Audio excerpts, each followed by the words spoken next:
بسم اللہ الرحمن الرحیم نحمدہ ونصلی علی رسولہ الکریم عن ابن عباس رضی اللہ عنہما قال قال رسول اللہ صلی اللہ علیہ وسلم لا تجوز وصیۃ لوارث الا ان یشاء الورثہ۔ حضرت عبداللہ ابن عباس رضی اللہ عنہما سے روایت ہے کہ رسول اللہ صلی اللہ علیہ وسلم نے فرمایا، کسی وارث کے حق میں مرنے والے کی وصیت جاری نہ ہوگی مگر یہ کہ دوسرے ورثاء چاہیں۔ یہ حدیث مبارکہ مشکوٰۃ شریف کے کتاب الفرائض میں موجود ہے۔ اس حدیث مبارکہ میں نبی کریم صلی اللہ علیہ وسلم نے وراثت سے متعلق ایک اہم اصول ارشاد فرمایا ہے، کیونکہ جو ورثاء ہیں اور جن کو میراث میں حصہ ملنا ہوتا ہے ان کو قرآن مجید میں متعین کر دیا گیا ہے۔ تو اس وجہ سے جہاں ایک طرف یہ غلط ہے کہ ان میں سے کسی وارث کو محروم کیا جائے، اس کا حق دبا لیا جائے، اس کا حق ادا نہ کیا جائے، تو وہیں دوسری طرف یہ بھی غلط ہے کہ ان میں سے کسی ایک وارث کو زیادہ نوازنے کی کوشش کی جائے۔ اور اس کی ایک صورت یہ ہو سکتی ہے کہ مرنے والا وہ یہ وصیت کرنا چاہے کہ فلاں وارث کو جو ہے وہ یہ مال جو ہے وہ اضافی دے دیا جائے۔ تو آپ صلی اللہ علیہ وسلم یہ ارشاد فرما رہے ہیں کہ ورثاء کے حق میں اس طرح کی وصیت جاری نہیں ہوگی۔ ہاں، ایک صورت یہ ہو سکتی ہے کہ جو باقی ورثاء ہیں اگر وہ اس پر متفق ہوں اور ان کو اس پر کوئی اعتراض نہ ہو اور وہ خوش دلی سے جو ہے وہ اس کو قبول کر لیں تو پھر اس کی جو ہے وہ گنجائش موجود ہے۔ اس کے علاوہ اس طرح سے کسی وارث کے حق میں وصیت کرنا یہ جو ہے وہ ٹھیک نہیں ہے، اس طرح کرنی بھی نہیں چاہیے، اور اگر کوئی کرے گا تو وہ جاری بھی نہیں ہوگی۔ وجہ یہ ہے کہ زندگی میں مال آپ کا اپنا ہے، آپ جس کو جتنا مرضی دیتے رہیں، آپ کو کوئی پوچھنے والا نہیں ہے۔ لیکن جب آپ مرنے والے ہیں اور مرض الموت میں گرفتار ہیں اور اب آپ کو پتہ ہے کہ میں دنیا سے جا رہا ہوں، تو جو یہ آپ کا مال ہے یہ اب آپ کا نہیں رہا، بلکہ یہ اس میں ورثاء کا جو حصہ ہے یہ جو ہے اس میں جاری ہو گیا ہے اور ان کا حق اس کے ساتھ متعلق ہو گیا ہے۔ تو اس وجہ سے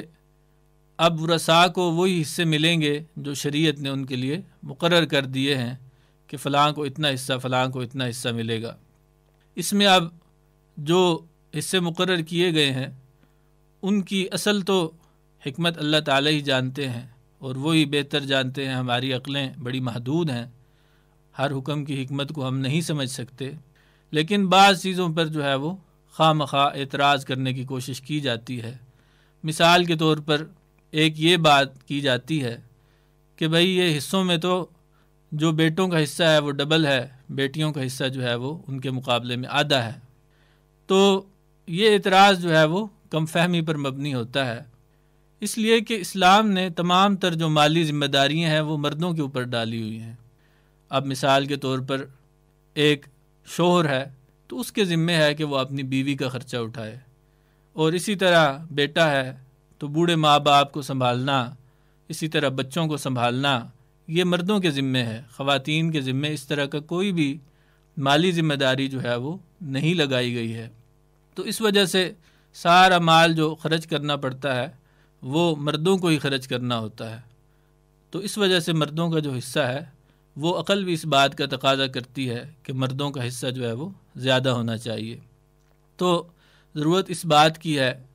کہ جتنے بھی شعبے ہیں اسلام کے ان سب کو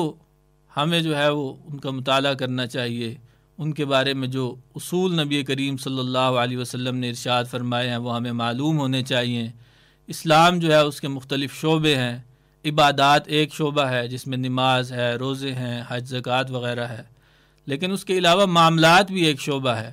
کہ لین دین کے جو اصول ہیں وہ بھی اسلام نے بتائے ہیں، نکاح و طلاق کے اصول بھی اسلام نے بتائے ہیں، خوشی اور غمی کے اصول بھی اسلام نے بتائے ہیں۔ تو وہ بھی دین کا حصہ ہے، وہ بھی ہمیں پتہ ہونے چاہیے۔ مختلف چیزوں کے آداب ہیں، اخلاق ہیں۔ اسی طرح یہ علم الفرائض جس کو کہا جاتا ہے یا میراث کا جو علم ہے تو اس کا بھی ہمیں پتہ ہونا چاہیے، اور اس کے بارے میں جو بنیادی اصول ہیں وہ بھی ہمیں معلوم ہونے چاہیے۔ جو حلال حرام کا علم ہے، پاکی ناپاکی کا علم ہے، یہ ہر مسلمان کو معلوم ہونا چاہیے۔ اب اگر کوئی آدمی وہ صرف عبادات کو ہی مکمل دین سمجھتا ہے تو وہ غلطی پر ہے۔ نماز کی اہمیت اپنی جگہ ہے، روزے کی اہمیت اپنی جگہ ہے، عبادات کی اپنی جگہ اہمیت ہے، لیکن یہ مکمل دین نہیں ہے بلکہ دین کا ایک حصہ ہے۔ جبکہ قرآن ہمیں کیا کہتا ہے کہ یا ایھا الذین آمنوا ادخلوا فی السلم کافہ، کہ اے ایمان والو اسلام میں پورے کے پورے داخل ہو جاؤ۔ ایسا نہیں ہے کہ کوئی ایک چیز اگر ہمیں آسان لگتی ہے یا وہ طبیعت کے موافق ہے تو اس پر ہم عمل کرتے رہیں، اور جو چیز تھوڑی سی مشکل ہے یا طبیعت کے خلاف ہے، اب جیسے یہ میراث کے معاملات ہیں کہ اب بھائی ہیں تو ان کا دل نہیں چاہ رہا کہ بھائی ہم کیوں ان کو دیں بہنوں کو حصہ، اسی طرح جو چچا ہے تو وہ یتیم جو بھتیجا ہے اس کو نہیں دینے پہ دل چاہ رہا، تو یہاں پہ اب آپ کا پتہ چلے گا کہ کس درجے کے آپ مسلمان ہیں، کس درجے کے آپ مومن ہیں، اور کس درجے کا اللہ تعالیٰ کا اور آخرت کا خوف ہے۔ تو اللہ تعالیٰ ہمیں نبی کریم صلی اللہ علیہ وسلم کے ان مبارک ارشادات کو سمجھنے کی اور ان پر عمل کرنے کی توفیق عطا فرمائے۔ وآخر دعوانا ان الحمد للہ رب العالمین۔